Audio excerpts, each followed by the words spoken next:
Je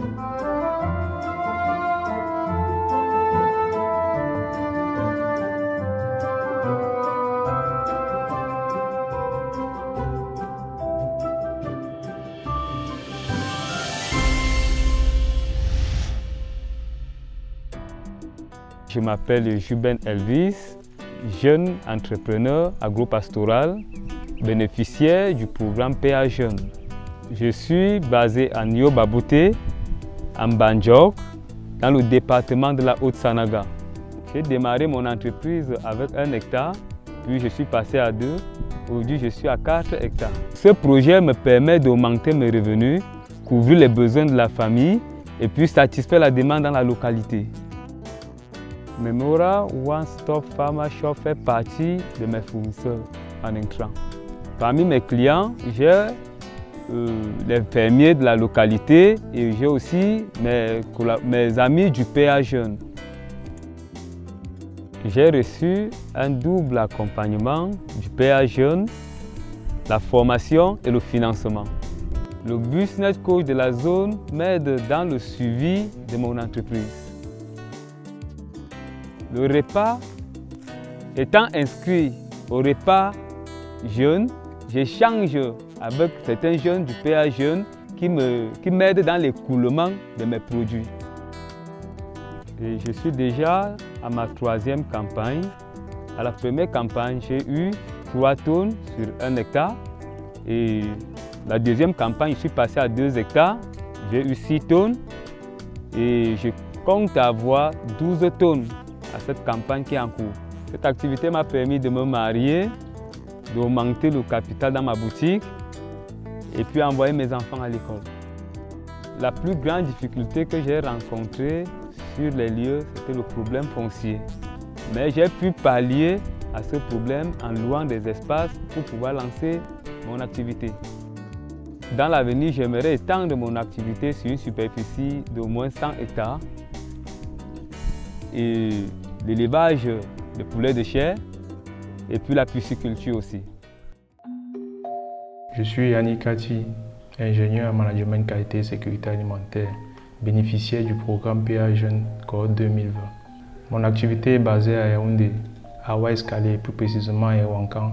Kati Food est une entreprise agroalimentaire qui produit des bouillies à base de maïs pour les enfants en bas âge et les nourrissons.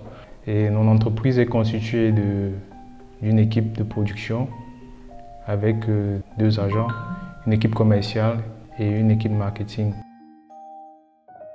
Comme tout chef d'entreprise, la journée est toujours planifiée. Donc on commence d'abord le matin par faire un récapitulatif des activités qui ont lieu, surtout sur le plan commercial, avant de voir la fiche de production, parce que c'est en fonction des sorties et des ventes qu'on programme la production. Donc le matin, quand j'arrive, je me rassure qu'il y a une disponibilité en matière première et à partir de là, maintenant, on peut planifier les quantités de produits et en fonction des gammes de produits qui doivent être produites de la journée.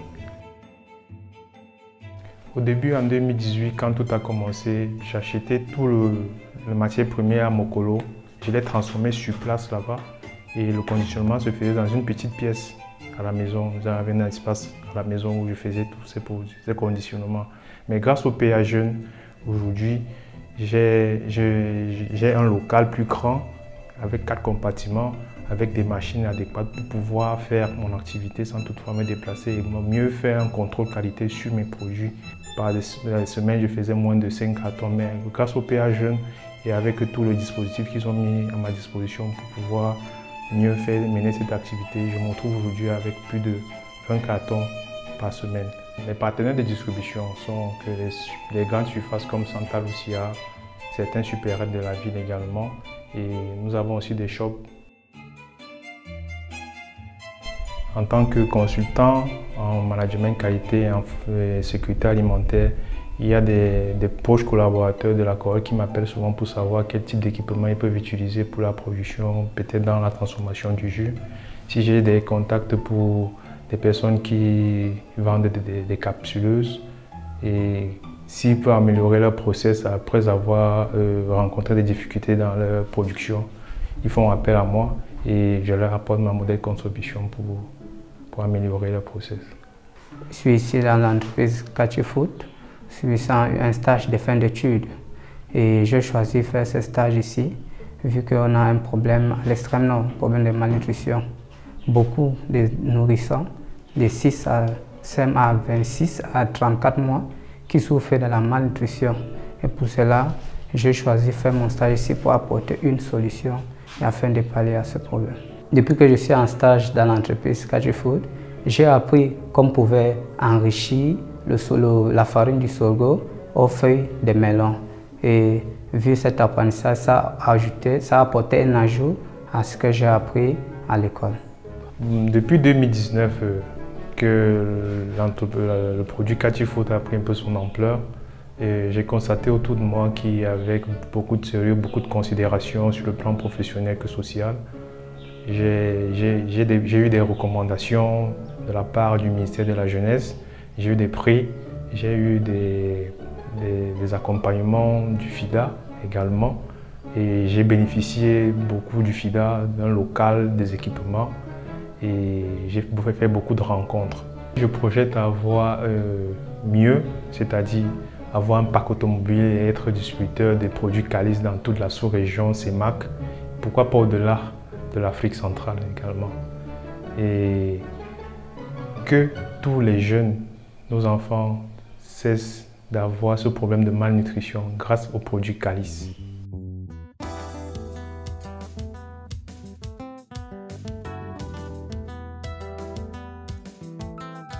Je m'appelle Ebodé Esseng Paul Armand, bénéficiaire du projet PA Jeunes de la cohorte 8.2.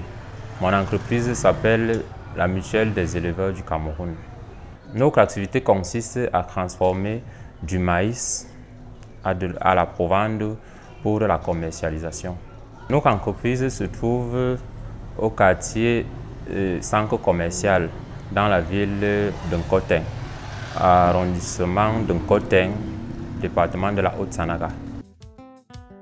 Ce projet dans la localité de Nkoteng est né par du fait que les populations se déplaçaient pour aller payer l'aliment au niveau d'Obala.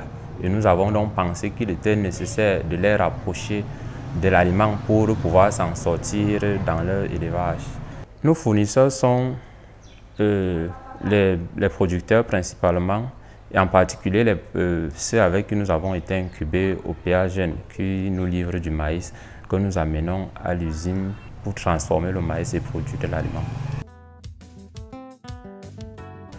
Le business coach nous accompagne dans la planification, la légalisation des papiers et puis la programmation des activités. Bon, depuis la création ou l'ouverture de l'entreprise, nous sommes passés à moins d'un sac par jour à plus de 5 sacs actuellement par jour de commercialiser. Donc, la difficulté principale est que nous n'avons pas une machine nous permettant de produire l'aliment sur place. Vu le niveau de croissance de l'activité, puisque de jour en jour, nous ne cessons d'engendrer les clients. Donc, nous souhaitons donc que dans les années qui arrivent, nous ayons une machine, une mélangeuse broyeuse sur place, de telle sorte que nous puissions ravitailler peut-être toute la population de la Haute-Sanaga, pourquoi pas aller à l'échelle nationale.